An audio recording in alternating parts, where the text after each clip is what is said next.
Good morning students.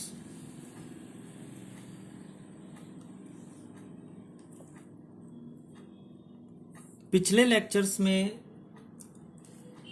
हमने equation of continuity उसका 4 vector form या covariant form, then 4 current density vector के Lorentz transformations ये हमने निकाले थे। और 4 करंट डेंसिटी वेक्टर हमें पता है, इसको जे म्यू से डिनोट करते हैं और इसके 4 कंपोनेंट्स है ना, J1 J2 J3 J4। तो J1 J2 J3 इसको तो हम एक साथ करंट डेंसिटी के रूप वेक्टर के रूप में J वेक्टर, और चौथा जो घटक है J4 वो हम लेते हैं IC रो, जहां पे रो जो है वो क्या है, चार्ज डेंसिटी है। ठीक, इसके लॉरेंज ट्रांसफॉर्मेशंस हमने लास्ट लेक्चर में निकाले थे और वो क्या प्राप्त किए थे, जस्ट टू रिमाइंड कि J1 dash is equal to gamma J1 minus beta C rho, then J2 dash is equal to J2 J3 dash this is equal to J3 and rho dash this is equal to gamma rho minus beta upon C J1। तो ये Lawrence transformations हैं J mu के लिए। Gamma हमें पता ही है क्या होता है, gamma is equal to 1 upon under root 1 minus V square upon C square, है ना। और v क्या है, ये s और s डैश फ्रेम्स में सापेक्ष वेग है, और इसको हम यूं भी लिख सकते हैं 1 upon under root 1 minus beta square. Beta को लिया जाता है v बाई सी से। तो ये हमने कल निकाल लिए थे। अब इसमें हम एक स्पेशल केस देखें, विशेष स्थिति है ना।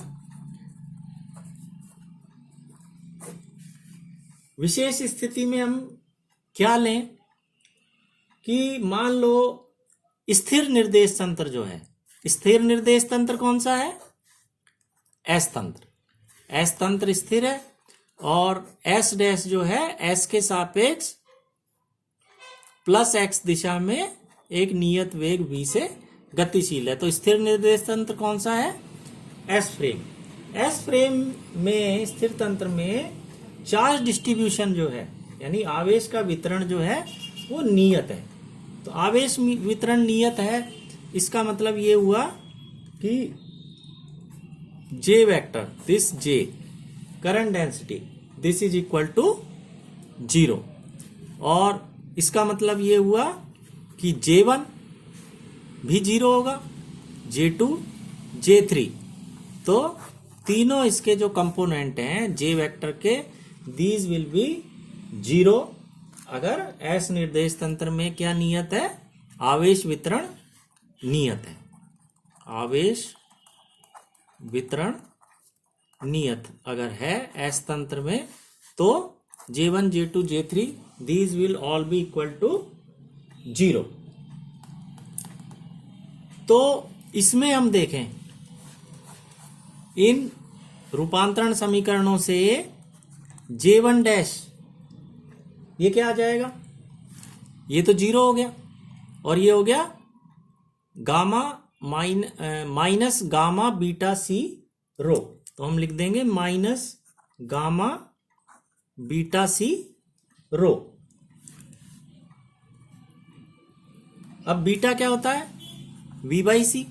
तो v बाई सी सी रो, तो c से c कैंसिल हो जाएंगे, तो ये आ जाएगा माइनस गामा v रो।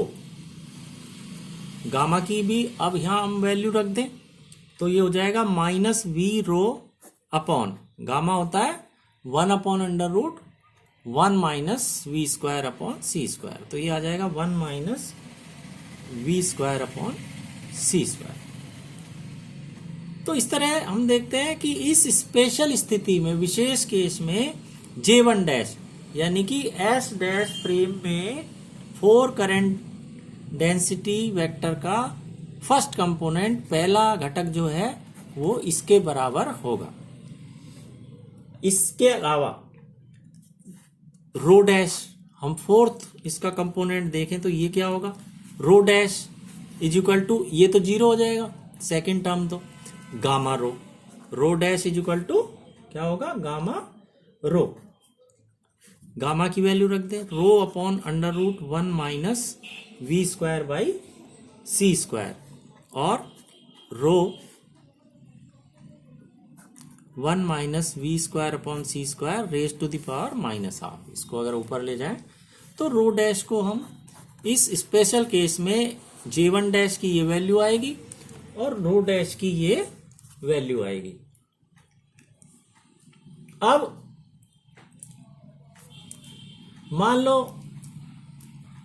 कोई आयतन अल्पांश है dv, है ना, इसको हम कैसे लिखते हैं, dx1 dx2 dx3 यानी dx dy dz।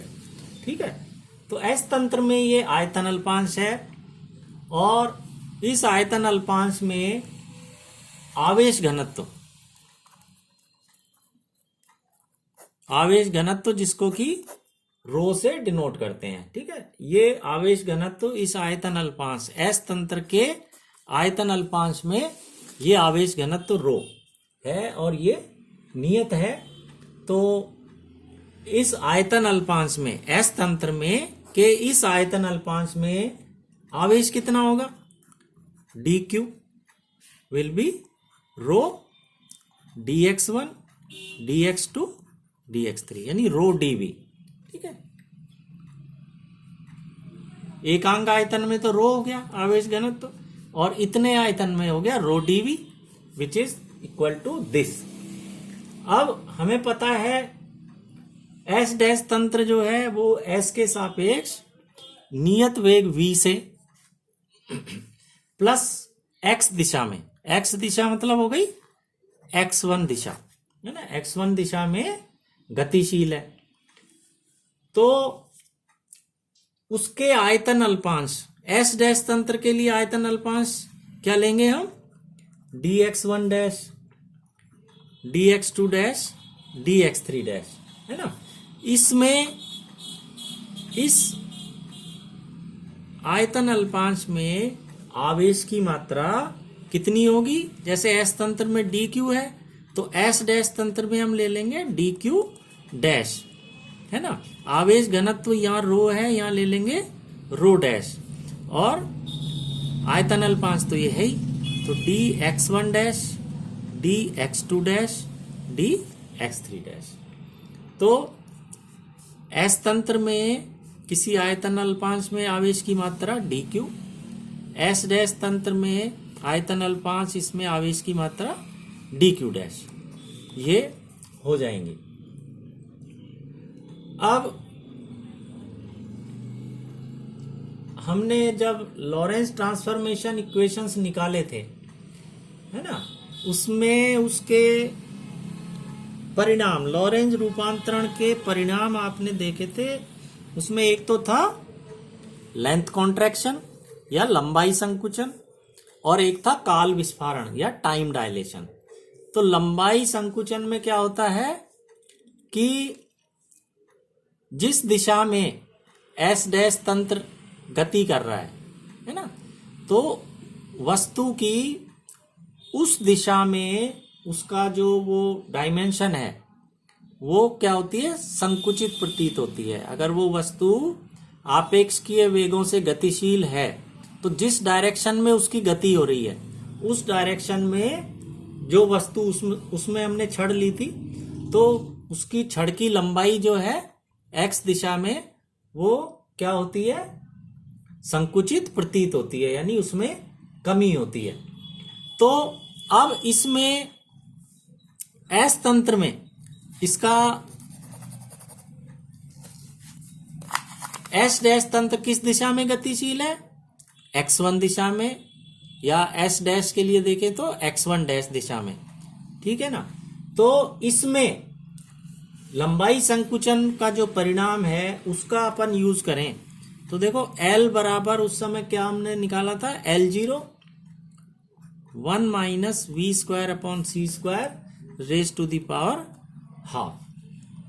L0 तो है स्थिर छड़ की लंबाई, L0 क्या है, स्थिर छड़ की लंबाई है, और L क्या है, S डैश तंत्र से जो प्रतीत होती है, ये L लंबाई है, ये गतिशील छड़ की लंबाई है, ठीक।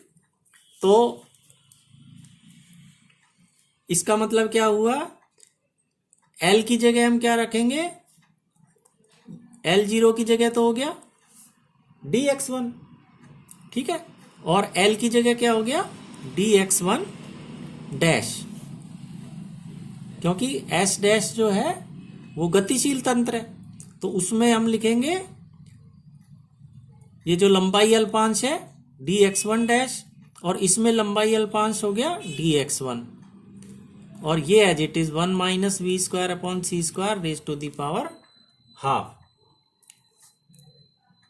हमें यह भी पता है कि अन्य दोनों दिशाओं में, जैसे 3 डायमेंशनल स्पेस है तो x दिशा में तो संकुचन होगा जिस दिशा में छड़ गतिशील है या S डैश तंत्र गतिशील है, लेकिन बाकी दोनों दिशाओं में यानी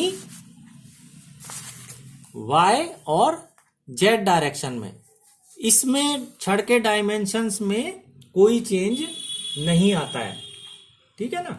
तो उन दिशाओं में गति की जो लंबवत दिशाएं हैं, परपेंडिकुलर डायरेक्शंस हैं, उनमें कोई चेंज नहीं आता है। चेंज नहीं आता है का मतलब ये हुआ कि dx2 dash will be equal to dx2 और dx3 dash will be equal to dx3।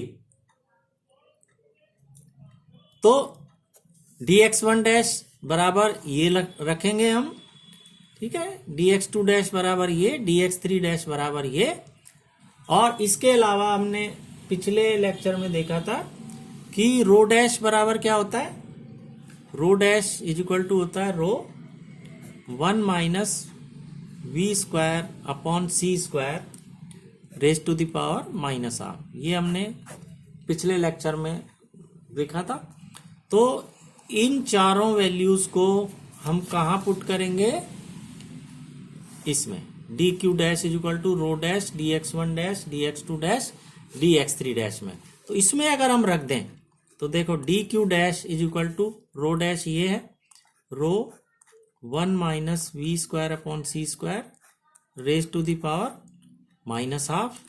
इसके बाद dx1 dash is this dx1 1 minus V square upon C square raise to the power half. Then dx2 dash is equal to dx2 और dx3 dash is equal to dx3।